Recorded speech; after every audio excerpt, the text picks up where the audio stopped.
நீங்கள் உங்கள் வீட்டில் கொலு வச்சுருந்தீங்கன்னாக்கா இந்த பதிவு உங்களுக்கு தான். இந்த பதிவில் ஒரு அழகான ஒரு 3-4 லைனில் ஒரு ஸ்லோகம் சொல்லியிருக்கேன், அம்பாளோட ஸ்லோகம். இதை நீங்கள் சொன்னீங்கன்னாக்கா கண்டிப்பான முறையில் இந்த 10 நாட்களுக்குள்ள அம்பாள் உங்கள் ஆற்றுக்கு யார் மூலியமாவது கண்டிப்பாக வருவாள். ஏன்னா இந்த ஸ்லோகத்துக்கு அப்பேற்பட்ட சக்தி இருக்குது. கொலு வச்சவாலாம் ஒரு சில பேர் வந்துட்டு நம்ம என்ன ஸ்லோகம் சொல்கிறது, என்ன பாட்டு படிக்கிறது ஒன்றுமே தெரியலையே, ஆர்வத்தில் சந்தோஷத்தில் வச்சுட்டோம், ஆனால் நமக்கு ஒன்றும் தெரியலையேன்னு வருத்தப்படுவேன். நீங்கள் வருத்தமே பட வேண்டாம். இந்த ஒரு ஸ்லோகத்தை நீங்கள் சொன்னால் போகிறோம். அந்த 4-5 லைன் தான் இருக்கும். இதை நீங்கள் கார்த்தாலையோ சாயங்காலமோ எத்தனை வாட்டி முடியுமோ அத்தனை தடவை சொல்லுங்க இந்த 10 நாளைக்கு. இதோ அந்த ஸ்லோகம்.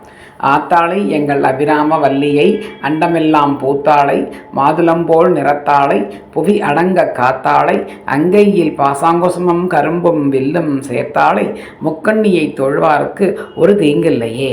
இதை நீங்கள் எத்தனை தடவை சொல்ல முடியுமோ அத்தனை தடவை சொல்லுங்க. அம்பாள் தேடி வருவா உங்காத்துக்கு.